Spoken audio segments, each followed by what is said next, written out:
Bonjour à vous tous. C'est parce que je suis docteur en droit international public des universités françaises. Euh, c'est également parce que je suis avocat qui ai prêté serment en France. Et c'est parce que cela fait plus de 40 ans que euh, j'ai reçu l'hospitalité de la France et que euh, je peux me permettre de m'adresser à des jeunes, et pas seulement des jeunes, y compris ceux qui dirigent maintenant. Beaucoup sont, je dirais, peut-être mes fils du point de vue de l'âge. Et je dirais aussi que je ne peux pas me considérer comme étant ennemi de la France. Je ne pense pas que je le sois. Donc, je peux me permettre de dire des vérités et particulièrement euh, commencer par ce grand auteur que le XXe siècle nous a donné, Aimé Césaire, qui, dans son livre Le discours sur le colonialisme, et qui, aussi bien dans la version de 1957, pardon, 1955 que celle de 2004, des éditions Présence africaine, nous écrit ceci: une civilisation qui s'avère incapable de résoudre les problèmes que suscite son fonctionnement est une civilisation décadente. Une civilisation qui choisit de fermer les yeux à ses problèmes les plus cruciaux est une civilisation atteinte. Une civilisation qui ruse avec ses principes est une civilisation moribonde.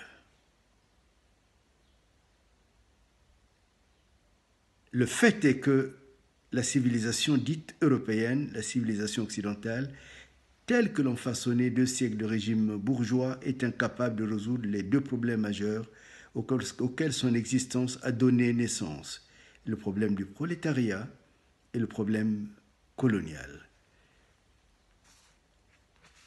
J'ai envie d'ajouter le problème aussi post-colonial. Parce que, originaire du Congo, j'ai été témoin d'une situation la plus grave qui puisse exister, celle non seulement de voler des élections devant mes yeux, je l'ai vu, donc ce n'est pas qu'on m'a dit. J'ai vu Sassou, au Congo, Brazzaville, se dire gagnant d'une élection dont les urnes n'ont même pas été ouvertes, mais également dont les résultats ont été carrément forgés dans l'imaginaire, plus que l'imaginaire, je dirais dans la tricherie d'un homme qui a toujours triché. Mais là, le plus grave, bon, non seulement son conseil constitutionnel l'a suivi, cela va de soi, mais le plus grave est que cet homme a tué le véritable gagnant de ces élections, le docteur Kolela. Parfait. Plus grave encore est que, comme dit Césaire,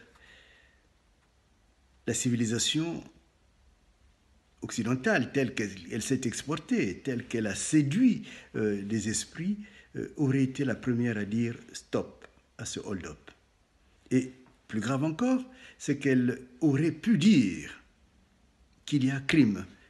Et plus grave encore, c'est que le crime a été commis sur la personne d'un ressortissant français. Je dis bien français parce que Parfait Kolela était français. Mais curieusement, il n'y a ni condamnation, ni parole sensée, ni même possibilité de mettre en jugement cet homme, Sassou Nguesso. Plus grave encore, j'ai montré que le ministre des Affaires étrangères français est la caution véritable de ce pouvoir. Mais il n'y a pas que cela, y compris le président de ce pays. Et à ce niveau, je pense que on ne peut pas se taire. C'est pour cela que je voulais parler aux militants les militants, pas d'un parti, mais je sais qu'en France, en Occident, il y a vraiment des militants qui croient aux principes énoncés, qui ont créé même ce qu'on appelle la civilisation occidentale, qui séduit énormément à travers le monde. Et j'ai envie de dire à cette jeunesse-là, qui est aussi la jeunesse constituée par mes enfants, que attention, on ne peut pas accepter les crimes parce qu'il y a de l'argent. Attention, on ne peut pas affamer un peuple, le peuple congolais en l'occurrence, uniquement parce qu'on prépare des élections. Attention, on ne peut pas cautionner les sociétés, y compris pétrolières, uniquement parce qu'il y a du pétrole. Parce que les principes sont quand même plus importants parce que c'est les principes qui continuent. Les richesses, les matières premières, toutes ces choses-là restent des produits passagers. Mais les idées, les principes doivent soutenir une civilisation. La civilisation occidentale, elle est plus grande que ne le pense l'Occident. Elle est tirée de la Bible. Et c'est pour cela que j'en appelle à la conscience.